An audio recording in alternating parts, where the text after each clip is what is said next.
Now, Phoenix police were able to get to the bank within just a few minutes of the robbery starting, and that's thanks to a man who was grabbing a bite to eat across the street. Those Fido bags, 3TV, we just did a story last week on those bags, how they saved their home. You see right here is unsafe for them to live in. Businesses and other construction going on, and of course plenty of homes and apartments popping up everywhere.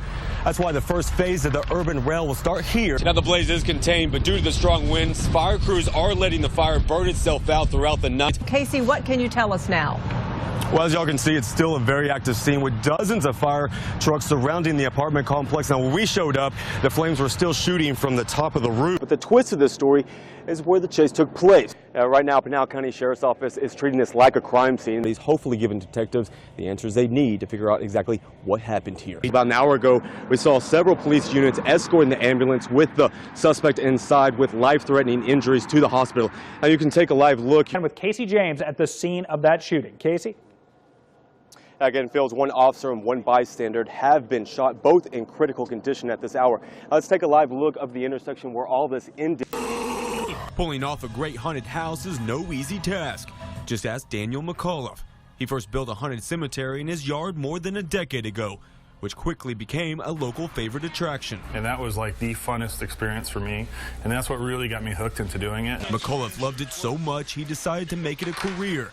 He is now celebrating 10 years of success with the House of Torment. And it was rocky for the first year or two, but you know, looking back, it was the best decision we made, and we're able to come to work every day and completely love our job. A job that takes all year.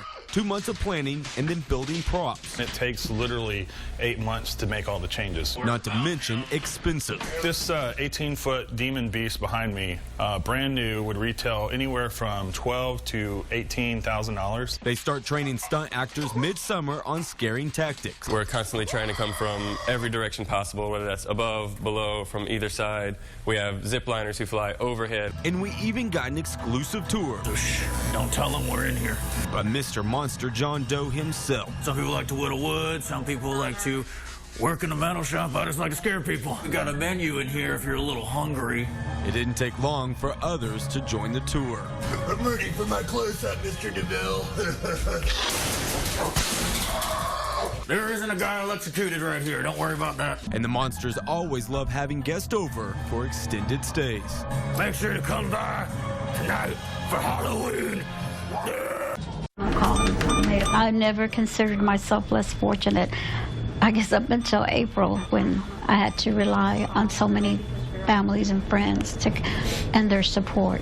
Terry Moreno's strength is being tested this holiday season as her only son battles acute lymphoblastic leukemia in a hospital room far away from the comforts of home. We've been watching Christmas movies and, you know, try to make it feel like home. I keep telling myself it's just a little step that we're going to have to endure for now and for things that are going to be better, you know, soon. The initial infusion's done. Doctors said Mark needs a bone marrow transplant to beat the cancer in his blood. That's what brought him to Houston, but treatment to prepare Mark for his transplant has been incredibly hard on his body. And Mark just went through a week-long treatment of chemo, is now highly susceptible to infections, so we have to wear gloves and masks and even wipe down our cameras before we can go in and see him. It'll drain you fast and it'll keep you drained. They're very understanding of, you know, you have your good days, you have your bad days. Donor is O positive. Our cameras were allowed inside the core cell lab at MD Anderson, where they prepare the stem cells for cancer patients. We are basically processing it on this machine to wash out all of the protective additives that they added to it during the freeze process. Mark will receive stem cells from the blood of an unknown mother's umbilical cord by separating the healthy cells from the blood. Remove this extra fluid from it and get only the cells, which are what's going to be helpful to the patient. After 45 minutes, it's time to take the healthy cells to Mark's room, where family, doctors, nurses, and a priest are waiting. We ask you to bless these cells.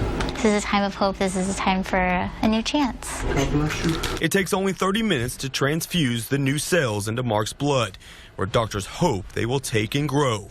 I don't know if we'll ever know who the donors were, but we're forever going to be grateful for that. That way? You want to go that way? Yeah. But Terry knows other mothers haven't been as lucky. You got it? Their son is only 2 years old, and my heart just goes out to them. Tigers. A young couple from Dallas shares the same obstacles. Man. I see my baby boy, so I can imagine what she's going through, only, as him being so small. The two mothers have been each other's support system since they met at the hospital. It's great to know that we have each other. I don't wish this on anybody. I don't. But if you do, please have faith. No, go walk. You want to go walk? 2-year-old Ethan was diagnosed with leukemia AML on his 2nd birthday. All done. After months of chemo, the only solution left is a direct bone marrow transplant from his mom. Knowing that Ethan can get something a part of me, it's even brings us together even more.